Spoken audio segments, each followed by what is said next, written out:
সুখী দাম্পত্য জীবনের রহস্যটা কি?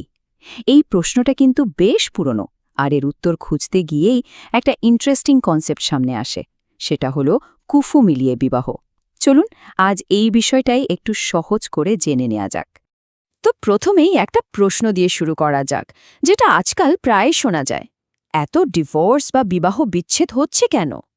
এর পেছনে কারণটা কি? এর উত্তরটা শুনলে হয়তো একটু অবাক হতে পারেন।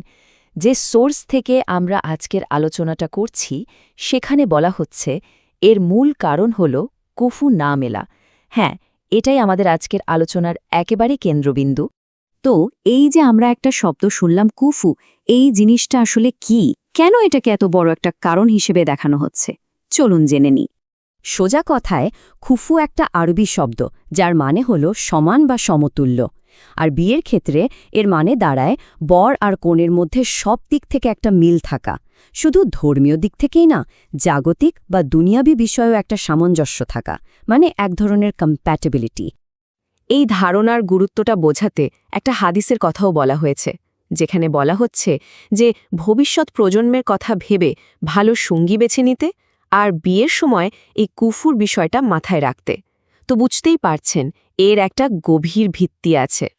কিন্তু কথা হলো, এই যে মিল বা কম্প্যাটেবিলিটির কথা বলা হচ্ছে, এটা একটা বিয়ের জন্য এতটা জরুরি কেন? এর পেছনে যুক্তিটা ঠিক কি? আচ্ছা, চলুন কয়েকটা বাস্তব উদাহরণ দেখা যাক, তাহলে এই ব্যাপারটা আরও পরিষ্কার হয়ে যাবে। এখানে দুটো খুব ইন্টারেস্টিং উদাহরণ আছে। প্রথমটা দেখুন, দিনদারি বা ধার্মিকতার অমিল।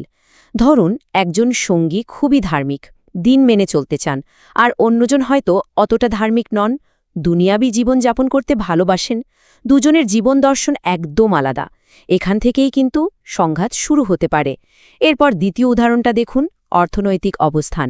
মনে করুন একজনের আয় হয়তো 10,000 টাকা, কিন্তু তার সঙ্গীর বাবার বাড়ির আর্থিক অবস্থা অনেক ভালো। এই যে একটা বড় অর্থনৈতিক গ্যাপ, এটাও কিন্তু সম্পর্কে একটা চাপ আর অসন্তোষ তৈরি করতে পারে। এই অর্থনৈতিক অমিলের চাপটা বোঝানোর জন্য খুব সুন্দর একটা কথা বলা হয়েছে, যে হাতিওয়ালার সাথে বন্ধুত্ব করলে হাতি রাখার মতো ঘর নিজেকে বানাতে হবে। মানে এই যে প্রত্যাশার একটা বিশাল চাপ, সেটা সামলানো কিন্তু খুব কঠিন হয়ে যায়। আর যখন এই অমিলগুলো বাড়তে থাকে, তখন সম্পর্কটা একটা তিক্ত জায়গায় চলে যায়। তখন হয়তো মুখ থেকে বেরিয়ে আসে, ভুল করেছি তোমায় বিয়ে করে, দাও এবার আমার হাতটি ছেড়ে। মানে এই অমিলগুলো সম্পর্কের একেবারে গোড়াতেই আঘাত করে। শেষ পর্যন্ত পরিণতি কি হতে পারে? বলা হচ্ছে যখন সবকিছু ভুল মনে হতে থাকে, তখন ভালোবাসা জানালা দিয়ে পালাতে পারে। মানে ভালোবাসা টিকিয়ে রাখার জন্য বাস্তবতার একটা শক্ত ভিত কিন্তু আসলেই দরকার। তাহলে আমরা দেখলাম অমিল থেকে কি সমস্যা হতে পারে। এখন প্রশ্ন হলো, এর সমাধান কি? কিভাবে সম্প্রীতি আসবে? চলুন দেখি এই বিষয়ে কি বলা হয়েছে। এখানে কয়েকটা নির্দিষ্ট দিকের কথা বলা হয়েছে, যেখানে মিল থাকাটা জরুরি। যেমন আয় রোজগার, চলাফেরার ধরন বা লাইফস্টাইল, পোশাক আশাক, বাড়িঘর, এমনকি থাকা খাওয়ার মান পর্যন্ত।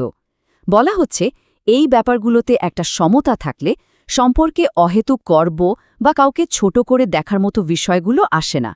সম্পর্কটা অনেক সহজ থাকে। আর যখন সব দিকেই এমন একটা পারফেক্ট ম্যাচ হয়, তখন সেটাকে বলা হচ্ছে সোনায় সোহাগা। বলা হয় এমন জুটি হলে তাদের জীবনটা নাকি চিরসুখের হয়। তবে এখানে খুব গুরুত্বপূর্ণ একটা কথা আছে। আচ্ছা, যদি সব দিকে মিল খুঁজে পাওয়া না যায়, তাহলে কি হবে? বলা হচ্ছে যদি শুধু একটা বিষয়েও মিল থাকে, তাহলেও সুখী হওয়া সম্ভব। আর সেই একটা জিনিস হলো দুজনের মধ্যে দিনধারী বা ধর্মীয় মূল্যবোধের মিল।